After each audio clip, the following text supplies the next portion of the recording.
अखिए के कारण ईमान जला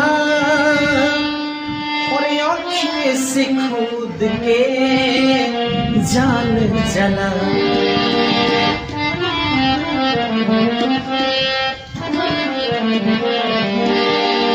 अखिए से खुद के जान जला, कैसे?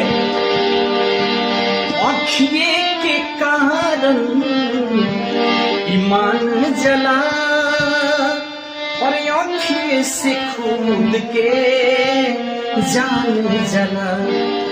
अरे गम कत बगिया जरावे ले अखिया, नैया के रस बरसावे ले अखिया, गैरों के आपन बनावे ले अखिया, नैया के रस बरसावे ले अखिया, गैरों के आपन।